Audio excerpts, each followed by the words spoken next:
नमस्कार, मैं रहबर सी बारी। मिडिल ईस्ट की खबरों के साथ एक बार फिर से हाजिर हूँ, लेकिन इससे पहले अगर आपने हमारे चैनल को सब्सक्राइब नहीं किया है, तो सब्सक्राइब ज़रूर कर लें और व्हाट्सएप ग्रुप पर ज़्यादा शेयर करें, जिससे ज़्यादा से ज़्यादा लोगों तक हमारी खबरें पहुँच सकें और वो भी सब्सक्राइब कर सकें। शुरू करते हैं मिडिल ईस्ट की खबरों से। जैसा कि उम्मीद व्यक्त की जा रही थी कि अमेरिका चुनाव संपन्न होने के बाद एक बार मिडिल ईस्ट में चल रही जो जंग है उस पर काफ़ी हद तक लगाम लग सकता है, रुक सकता है, और ख़ास तौर पे तब जब अमेरिका के राष्ट्रपति पद के लिए डोनाल्ड ट्रंप को चुना गया और डोनाल्ड ट्रंप ने अपने चुनावी सभाओं में ये कहा भी था कि यदि मैं जीतता हूँ तो सारी जंगों को मैं समाप्त कर दूंगा।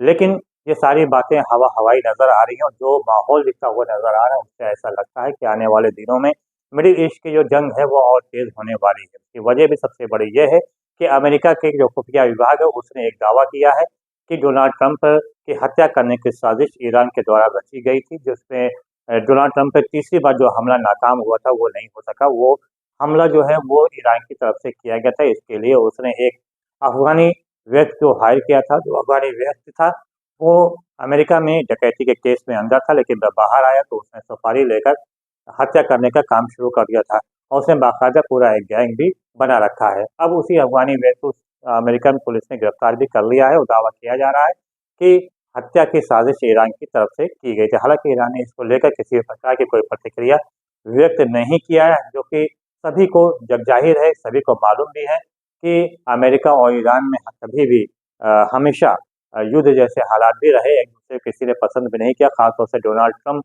तो अमेरिका को बिल्कुल ही पसंद नहीं करता है और उसने कहा भी था अपने चुनावी सभा में कि यदि मैं राष्ट्रपति होता तो इजराइल से कहता कि वह ईरान के न्यूक्लियर संयंत्रों पर हमला कर दे, जिससे ईरान का जो न्यूक्लियर कार्यक्रम है वो रुक सके और समाप्त हो सके।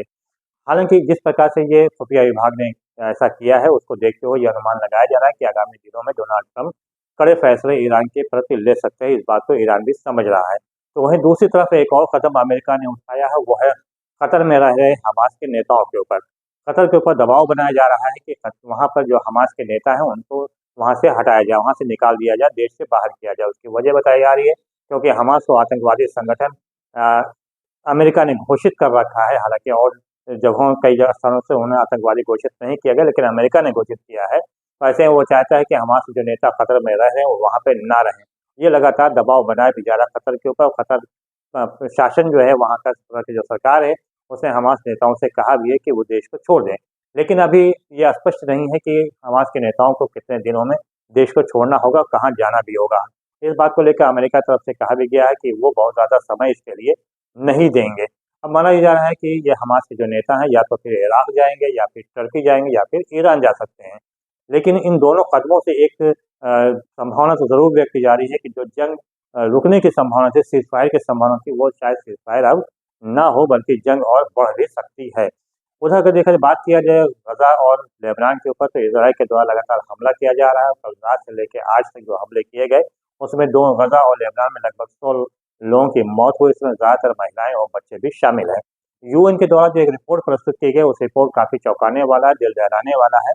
और उसमें ये कहा गया है कि अब तक गजा में जितने लगभग 43,000 लोगों की मौत हुई है इस बमबारी में, इस जंग में, और ज़्यादातर जो लोग हैं उसमें महिलाएं और बच्चे शामिल हैं। उसमें लगभग 73% बच्चे और महिलाओं को बताया गया। तो वैसे में आप अनुमान लगा सकते हैं कि जंग दुनिया की कौन सी ऐसी जंग है जहाँ पर बच्चों और महिलाओं को मारा जाता है। क्या अब तक जितनी भी जंग चला है, हिटलर से लेकर आज तक जितनी भी जंग देखा जाए, कोई भी जंग ऐसी नहीं होगी जहाँ पर बच्चे और महिलाएं मारे जा रहे हैं। लेकिन इस यूएन की इस रिपोर्ट के बाद भी दुनिया की आंखें नहीं खुल रही हैं और किसी की जबान अभी तक नहीं खुल सकी है, अलावा ईरान और के जो समर्थक हैं या फिर रशिया है और चीन है और उत्तर कोरिया। इसके अलावा अन्य देशों की तरफ से इस प्रकार कोई कदम अभी तक किसी प्रकार की प्रतिक्रिया व्यक्त नहीं की जा सकी है।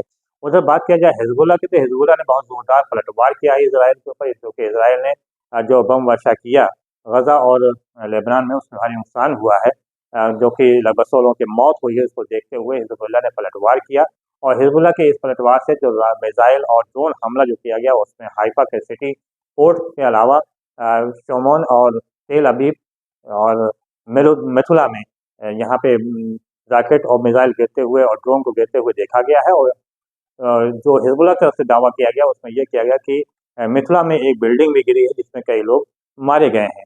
इसके अलावा शोमोन में भी सैन्य बेस के ऊपर हमला किया गया, जहाँ पे लगभग 1 दर्जन सैनिकों के मरने की या घायल होने की सूचना जो फॉरेन अर्ग के जो मीडिया है उसके द्वारा दी जा रही है। हालाँकि इज़राइल हमेशा की तरह कहता चला आया कि इस तरह का कोई नुकसान नहीं हुआ, उसने रास्ते में ही ड्रोन, मिसाइल और रॉकेट को मार गिराया है। लेकिन सच्चाई ये है कि जो दुनिया के अलग-अलग मीडिया है उसके से जो रिसोर्सेज़ से बातें सामने आ रही हैं, उससे ये देखा जा रहा है कि इज़राइल को काफ़ी नुकसान हो रहा है। एक वीडियो और भी जारी हुआ सोशल मीडिया पे, बहुत तेज़ी से वायरल भी हो रहा है, उसमें दिखाया जा रहा है कि इज़राइल में लगभग 30 से 35 सैनिक हैं, वो ज़मीन पे लेटे हुए हैं और उनके सैन्य अधिकारी वहाँ का जायज़ा ले रहे हैं। इस बात के ऊपर सफाई देते हुए इज़राइल की तरफ से कहा गया है कि वो सब घायल हैं और उनको देखने के लिए वो सैनिक गए थे, लेकिन जो दावा किया जा रहा है उसमें ये किया जा रहा है कि इन सबकी मौत हो गई है। हालाँकि हिज़्बुल्लाह ने की तरफ से इसको लेके किसी तरह का कोई भी दावा नहीं किया गया है और ना ही किसी तरह की पुष्टि की गई है कि वो सैनिक मरे हैं या घायल हैं। लेकिन जिस तरह से लगातार हिज़्बुल्लाह की तरफ से हमला किया जा रहा है उसमें बड़ी संख्या में जो इज़राइली सैनिक हैं वो घायल हो रहे हैं। अब तो ये नौबत आ गई है कि जो कॉलेजों में जो ग्रेजुएशन से ऊपर के जो युवा हैं उनको भी सेना में भर्ती किया जा रहा है।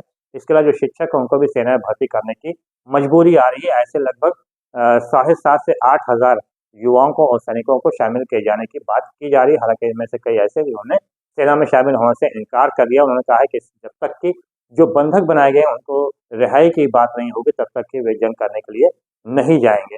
ऐसे में जो अभी तक ये बात लगातार कही जा रही थी कि इज़राइल को काफ़ी सैन्य नुकसान हो रहा है और उनके सैन्य के ज़्यादातर सैनिक जो हैं वो मारे गए हैं या घायल हो गए हैं और उनके पास सैनिकों की कमी हो गई है, वो अब स्पष्ट तौर पर सामने आ भी रहा है। हालाँकि अभी तक इज़राइल में यही कहा जा रहा है कि 7 से साढ़े 7 हज़ार सैनिकों की कमी है, उसकी पूर्ति की जा रही है। लेकिन जिस तरह से जो आए दिन हिज़्बुल्लाह की तरफ से हमला हो रहा है, उससे ऐसा लगता है कि काफ़ी बड़ी संख्या में सैनिक या तो घायल हैं या फिर मारे गए हैं या फिर वो जंग करने के लायक ही नहीं रह गए। उधर हूथी ने अमेरिका के एक बड़े विमान को भी मार गिराया है।